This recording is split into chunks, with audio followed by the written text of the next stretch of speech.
Hi hello friends, அனைவருக்கும் வணக்கம். எல்லாரும் எப்படி இருக்கீங்க? ரொம்பவே சூப்பராக இருப்பீங்க அப்படின்னு நினைக்கிறேன். நானும் ரொம்பவே நல்லா இருக்கேன். இப்போ ஸ்ப்ரிங் இங்கே ஸ்டார்ட் ஆயிடுச்சு. இன்றைக்கி நம்ம ஒரு மார்னிங் குக்கிங் vlog தான் பார்க்க போகிறோம். ஸோ இன்றைக்கி நிறைய ஐட்டம்ஸ் பண்ணுறேன். எல்லாமே நான் தனித்தனியாக போட்ட ஐட்டம்ஸ் இன்றைக்கி கம்பைண்டாக பண்ணுறேன். ஸோ அந்த குக்கிங் vlog தான் பார்க்க போகிறோம். வாங்க வீடியோக்குள்ளே போகலாம். வெஜ்ஜு நான்வெஜ் ரெண்டுமே கலந்த மாதிரி தான் இன்றைக்கி மெனு. இப்போ டைம் பார்த்திங்கன்னா ஒரு 6 o'clock ஆகுது. நம்ம ஃபஸ்ட்டு மார்னிங்கே ஒரு காஃபி குடிச்சிட்டு நம்ம குக்கிங்கை ஸ்டார்ட் பண்ணுவோம். வத்த குழம்பு, அப்புறம் சாம்பார், அப்புறம் பீன்ஸ் பருப்பு usili, chicken gravy, chicken fry, aloo parotta, இதுதான் என்னையோட மெனு. ஸோ இந்த வத்த குழம்பு எப்படி பண்ணுறதுன்னு நான் தனியாகவே வீடியோ போட்டிருக்கேன். நான் அந்த லிங்க் டிஸ்கிரிப்ஷனில் தரேன். இப்போ வத்த குழம்பு எப்பொழுதுமே நல்லெண்ணெயில் செஞ்சால் தான் நல்லாயிருக்கும். ஸோ நல்லெண்ணெய் ஃபஸ்ட்டு வத்த குழம்பு நம்ம தாளித்து விட்டோம்னா அது சுண்டிட்டு இருக்கும். அதுக்குள்ளே நம்ம மற்ற ஐட்டம்ஸ் ப்ரிப்பேர் பண்ணலாம். ஸோ ஃபஸ்ட்டு வத்த குழம்புக்கு நல்லெண்ணெய் சேர்த்துருக்கேன். இப்போ எண்ணெய் நல்லா சூடானதும் தாளிப்புக்காக கடுகு, அப்புறம் எல்லாமே கொஞ்சம் கொஞ்சம் தான் சேர்த்துக்கணும். கடுகு மட்டும் ஒரு 1/4 டேபிள் ஸ்பூன் அளவு சேர்த்துக்கோங்க. மற்ற எல்லாமே ஒரு 5, 6 அந்த லெவலில் சேர்த்துக்கோங்க.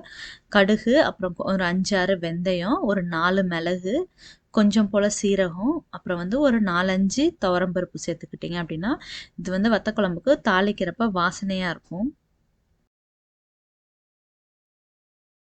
கூடவே கொஞ்சம் போல் கருவேப்பிலை சேர்த்துக்கலாம். இதில் வெங்காயம் பூண்டு எதுவும் சேர்க்காதனால கருவேப்பிலை சேர்த்தோன்னா ஒரு பாதி அளவு தக்காளி சேர்த்துருக்கேன். தக்காளி நல்லா வதங்கட்டும்.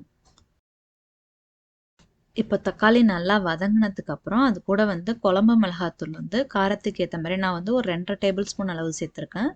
கூடவே கொஞ்சம் போல் உப்பு சேர்த்துட்டு அந்த மசாலா ஒரு நிமிஷம் அளவுக்கு வதக்கிக்கோங்க, மசாலாவோட பச்சை வாசனை போகிற அளவுக்கு. அதுக்கப்புறம் கூடவே ஒரு எலுமிச்சம்பழம் அளவுக்கு புளி கரைச்சி வச்சுருக்கேன். அந்த தண்ணியும் நம்ம சேர்த்துட்டு இப்போ நல்லா கொதிக்க விட்டுறலாம். புளி சேர்த்துட்டு அதை நம்ம ஒரு மூடி போட்டு மூடி வச்சிடலாம். இது நல்லா கொதிச்சுக்கிட்டு இருக்கட்டும்.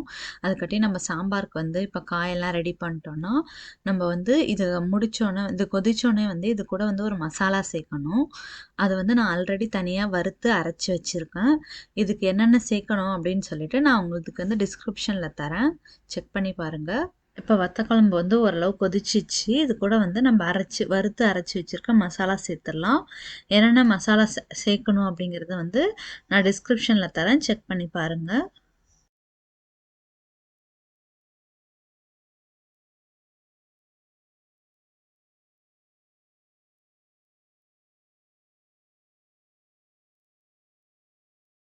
புளி சேர்த்துட்டு அதை நம்ம ஒரு மூடி போட்டு மூடி வச்சிடலாம். இது நல்லா கொதிச்சுக்கிட்டு இருக்கட்டும். அதுக்கட்டி நம்ம சாம்பாருக்கு இப்போ காயெல்லாம் ரெடி பண்ணிட்டோன்னா நம்ம இது முடித்தோன்னே இது கொதிச்சோன்னே இது கூட ஒரு மசாலா சேர்க்கணும். அது நான் ஆல்ரெடி தனியாக வறுத்து அரைச்சி வச்சுருக்கேன். இதுக்கு என்னென்ன சேர்க்கணும் அப்படின்னு சொல்லிட்டு நான் உங்களுக்கு டிஸ்கிரிப்ஷனில் தரேன், செக் பண்ணி பாருங்கள்.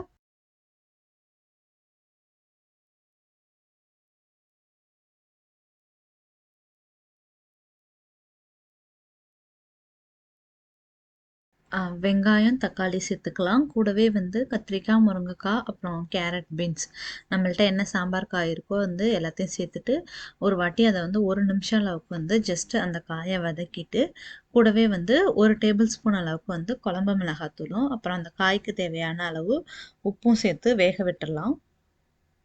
கூடவே கொஞ்சம் போல் தண்ணி சேர்த்து நம்ம வேக விடுவோம். நான் அப்புறம் பருப்பு, புளி தண்ணிலாம் சேர்க்குறப்ப சாம்பார் இன்னும் நமக்கு எக்ஸஸ் ஆகிடும், நல்லா தண்ணியாக வந்துடும். நல்லா காய் வேகிற அளவுக்கு தண்ணி சேர்த்துட்டு இதை வேக விட்டுடலாம். இப்போ இந்த சாம்பார் காயெல்லாம் வெந்துட்டுருக்கட்டும். அதுக்குள்ளே பீன்ஸ் கட் பண்ணிடலாம் பருப்பு உசிலிக்கு. அப்புறம் பருப்பு சாம்பாருக்கு பருப்பு, புளி தண்ணி 2மே ரெடி பண்ணி வச்சுருவோம். பருப்பு ஆல்ரெடி நான் வேக வச்சு எடுத்து வச்சுருக்கேன். புளி தண்ணி நம்ம கரைச்சி வச்சிடலாம். இப்போ பருப்பு சேர்த்துட்டு காரம் கரெக்டாக இருக்கான்னு செக் பண்ணிக்கோங்க. சாம்பாருக்கும் நான் இது கதம்ப சாம்பார் மாதிரி மசாலா அரைச்சி வச்சுருக்கேன். அதுவும் நான் டிஸ்கிரிப்ஷனில் தரேன். நான் ஆல்ரெடி தனியாகவே வீடியோ போட்டிருக்கேன், அதையும் செக் பண்ணி பாருங்கள். ஸோ இந்த மசாலா சேர்த்து செஞ்சிங்கன்னா சாம்பார் சூப்பராக இருக்கும், நல்லா ஹோட்டல் ஸ்டைலில். இப்போ அதையும் சேர்த்துட்டு இந்த மசாலா பருப்பு எல்லாம் ஒரு கொதிக்கட்டும். அதுக்காட்டி நம்மளோட வத்த குழம்பு இப்போ ரெடி ஆகிடுச்சு. அந்த ஸ்டவ்வை ஆஃப் பண்ணிவிடுவோம்.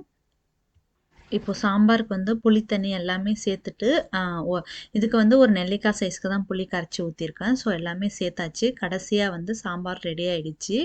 தாளிச்சு வந்து கொட்டிட்டு கடைசியாக பெருங்காயத்தூள் போட்டு கொத்தமல்லி இலை போட்டோம்னா சாம்பார் ரெடி ஆகிடும். இப்போ அதே கரண்டிலேயே வந்து அந்த தாளிக்கிற கரண்டிலே வந்து வத்த குழம்புக்கு வத்தல் மட்டும்தான் நான் வந்து சுண்டைக்காய் வத்தல் மட்டும்தான் போட போகிறேன். இப்போ அதையும் வந்து தாளிச்சிட்டோன்னா அதையும் வந்து வறுத்து வத்த குழம்புல ஆட் பண்ணிப்போம். வத்த குழம்புக்கு வந்து வத்தல் வறுக்கிறப்ப நல்லெண்ணெய் ஊற்றி வறுங்க. இல்லைன்னா நெய்யில் வறுத்தீங்கன்னா நல்லா டேஸ்ட்டாக இருக்கும். ஸோ நான் இப்போ நல்லெண்ணெய் ஊற்றிட்டு வந்து வத்த குழம்புக்கு வந்து சுண்டைக்காய் வத்தல் மட்டும் வறுத்துட்டு இதில் வந்து கடைசியாக சேர்த்துட்டேன். நீங்கள் வந்து இந்த வத்தல் சேர்க்காம அந்த பேஸ் மட்டும் ரெடி பண்ணி நீங்கள் 1 வீக் வரைக்கும் கூட வச்சுக்கலாம். 1 வீக் 10 டேஸ் வரைக்குமே சூப்பராக இருக்கும். எப்போ உங்களுக்கு தேவையோ வத்தல் தேவைனாலும் வத்தல் சேர்த்துக்கலாம். இல்லை பூண்டு தேவைனாலும் பூண்டு மட்டும் நல்லா வதக்கிட்டு சேர்த்துட்டிங்கன்னா இந்த குழம்பு ரொம்ப சூப்பராக இருக்கும்.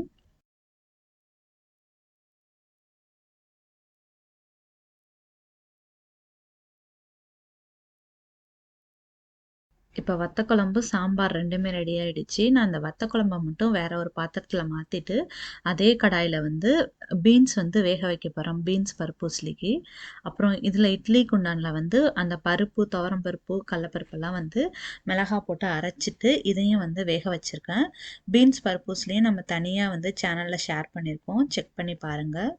இப்போ இது 2மே வந்து ரெடி ஆயிட்டு இருக்க நேரத்தில் வந்து நான் வந்து சிக்கன் கிரேவிக்காக வந்து சிக்கன் வந்து தாளிச்சிட்ருக்கேன் இந்த சைடு.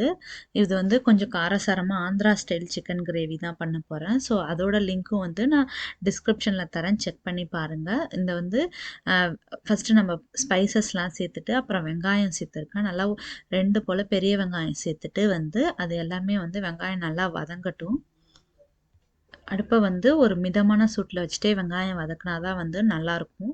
ஃபாஸ்ட்டாக வச்சிட்டிங்கன்னா ரொம்ப தீஞ்ச மாதிரி ஆகிடும். ஸோ இது வந்து ஒரு 3-4 நிமிஷம் ஆகும் வெங்காயம் நல்லா வதங்குறதுக்கு. அதுக்குள்ளே நான் வந்து ஆலு பரோட்டாவுக்கு வந்து மசாலா வந்து ரெடி பண்ணி வச்சிடுறேன். உருளைக்கிழங்கு வேக வச்சு எடுத்துட்டேன் பருப்பு கூடவே.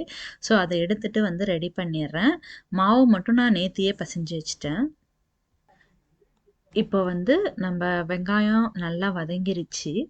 அது கூட வந்து ஒரு 2 டேபிள் ஸ்பூன் அளவுக்கு இஞ்சி பூண்டு விழுது சேர்த்துக்கலாம். கூட பச்சை வாசனை போகிற அளவுக்கு லைட்டாக வதக்கிட்டு கூடவே வந்து நம்ம மசாலா சேர்த்துக்கலாம். என்னென்ன மசாலா சேர்க்கணும்னு நான் டிஸ்கிரிப்ஷனில் தரேன். 1 டேபிள் ஸ்பூன் அளவுக்கு மிளகாத்தூள், 1 டேபிள் ஸ்பூன் அளவுக்கு மல்லித்தூள், 1 டேபிள் ஸ்பூன் அளவுக்கு கரம் மசாலா சேர்த்துக்கோங்க. நீங்கள் காரத்துக்கு ஏற்ற மாதிரி சேர்த்துக்கோங்க. இதில் வந்து கொஞ்சம் நம்ம அதிகமாகவே வந்து கொஞ்சம் காரம் சேர்த்துக்கலாம். கடைசியாக வந்து 1 டேபிள் ஸ்பூன் அளவுக்கு மிளகுத்தூள் சேர்த்துப்போம். இந்த மசாலா தீஞ்சிராமல் இருக்கிறதுக்கு கொஞ்சமாக ஒரு 1/2 கிளாஸ் அளவு தண்ணி சேர்த்துட்டு மசாலாவை வந்து ஒரு 2 நிமிஷம் போல் நல்லா லோ ஃப்ளேமில் வச்சுட்டு வதக்கிக்கலாம். அதுக்காட்டி இங்கே வந்து பருப்பு உசிலிக்கு வந்து நம்ம வேக வச்சிருந்தோம்ல இட்லி பாத்திரத்தில், அதுவும் வந்து ரெடி ஆயிடுச்சு. அதை எடுத்து நான் ஆற வச்சுருக்கேன். நான் வந்து ஸ்டார்ட்டிங்கே வந்து மஞ்சத்தூள் சேர்க்க மறந்துட்டேன். அதனால் இப்போ கொஞ்சம் மஞ்சத்தூள் சேர்த்துட்டு இப்போ இந்த மசாலாவை வந்து ஒரு நிமிஷம் போல் நல்லா வந்து வதக்கிப்போம். இப்போ இந்த மசாலா வதக்குனதுக்கப்புறம் இது கூட வந்து நான் வாஷ் பண்ணி வச்சுருக்க சிக்கன் வந்து சேர்த்துப்போம். வாஷ் பண்ணி ஆல்ரெடி வந்து இதில் மிளகாத்தூளும் வந்து மஞ்சத்தூள், இஞ்சி பூண்டு பேஸ்ட்டு போட்டு ஊற வச்சுருக்கேன். இப்போ அதையும் சேர்த்துட்டு வந்து நல்லா வந்து கொஞ்சம் போல் தண்ணி சேர்த்துட்டு இந்த சிக்கனை வந்து வேக விட்டுறலாம். இப்போ கரெக்டாக டைம் பார்த்தீங்கன்னா வந்து ஒரு 7:15 கிட்ட இருக்கு. இந்த சிக்கன் வேகறதுக்குள்ள நான் போய் வந்து பெரிய பாப்பாவ ஸ்கூல் கிளப்பிட்டு வந்துருவேன். இப்போ பார்த்தீங்கன்னா வந்து சிக்கன் வந்து ஒரு 10 நிமிஷத்துக்கு அப்புறம் நல்லா வெந்துருச்சு. கடைசியா வந்து ஒரு 2 போல தக்காளிய வந்து நல்லா பேஸ்ட்டா அரைச்சு வச்சிருக்கேன். அதையும் சேர்த்துட்டு ஒரு 5 நிமிஷம் கொதிக்க விட்டா நம்மளுக்கு வந்து சிக்கன் கிரேவி வந்து ரெடி ஆயிடும். இந்த தக்காளி சேர்த்துட்டு ஒரு 5 நிமிஷம் நம்ம கொதிக்க விட்டுட்டு, அடுத்து வந்து இத வந்து இறக்கி வச்சுட்டு, இதே அடுப்புலயே நம்ம வந்து சிக்கன் ஃப்ரைக்கும் வந்து ரெடி பண்ணிடலாம். சிக்கன் ஃப்ரையும் நான் ஆல்ரெடி நெறைய ஷேர் பண்ணியிருக்கேன். அதனால இதில ஷேர் பண்ணல உங்களுக்கு. சிக்கன் ஃப்ரையும் ரெடி பண்ணிட்டேன். கூடவே வந்து இந்த சிக்கன் ஃப்ரை தாளிச்சு விட்டுட்டு, அடுத்து வந்து ஆலு பரோட்டாவும் வந்து போட்டு எடுத்துட்டேன். கரெக்ட்டா நான் வந்து ஒரு 8 மணிக்கெல்லாம் எல்லாமே முடிச்சுட்டேன். இந்த சிக்கன் ஃப்ரை பண்ணுறப்பயே வந்து சைடில் ஃபஸ்ட்டு வந்து பீன்ஸ் பருப்பு உசிலி வந்து தாளிச்சிட்டேன். நமக்கு பீன்ஸும் ரெடி ஆயிடுச்சு. அப்புறம் வந்து பருப்பும் ரெடியாக இருந்ததுனால, அது தாளிக்கிறதுக்கு வந்து ஒரு 2, 3 நிமிஷம் தான் ஆகும். அத தாளிச்சுட்டு, அப்புறம் வந்து ஆலு பரோட்டா போட்டுட்டு, ஒரு 8 மணிக்கு ஃபுல்லாவே முடிச்சுட்டேன். இதுக்கப்புறம் வந்து பேக் பண்ணிட்டு, அதுக்கப்புறம் தான் வந்து பாப்பாக்கெல்லாம் சாப்பாடு ஊட்டிட்டு, சின்ன பாப்பாக்கெல்லாம் சாப்பாடு ஊட்டிட்டு, ஒரு 10 மணிக்கு மேல தான் நான் கிச்சன் ஃபுல்லா கிளீன் பண்ணுவேன். ஸோ அவ்வளோதாங்க. கொஞ்சமா வந்து பிளான் பண்ணிட்டோம்னா, நம்ம சீக்கிரமா வந்து எல்லா வேலையும் முடிச்சிடலாம். நான் வந்து அ அ மாவு வந்து பெசஞ்சு வச்சுட்டேன் மொத நாளே. அப்புறம் சிக்கன்லாம் க்ளீன் பண்ணி வச்சிருந்தேன். இது 2 தான் ப்ரீவியஸ் டே பண்ணியிருந்தேன். மத்தபடி எல்லாமே அந்த டே காலையில தான் பண்ணேன். ஸோ 1 1/2 மணி நேரத்துலேருந்து 2 மணி நேரத்துக்குள்ள வந்து சமையல் ஃபுல்லாவே வந்து நம்ம நெறைய ஐட்டம் பண்றப்ப பண்ணிரலாம். இந்த விளாக் வந்து இதோட முடிஞ்சிச்சு. இப்ப பேக்கும் பண்ணிட்டேன். ஸோ எல்லாத்தையும் வேற பாக்ஸஸ்ல மாத்திட்டேன். உங்களுக்கும் இந்த வீடியோ பிடிச்சிருந்தா லைக் பண்ணுங்க, ஷேர் பண்ணுங்க, கமெண்ட் பண்ணுங்க. மறக்காம இந்த ரெசிபீஸ்லாம் உங்க வீட்ல ட்ரை பண்ணி பார்த்துட்டு, உங்களோட கருத்துக்கள நம்மளோட கமெண்ட்ல ஷேர் பண்ணுங்க. மீண்டும் ஒரு சூப்பரான வீடியோவுடன் அடுத்த வீடியோவில் சந்திப்போம்.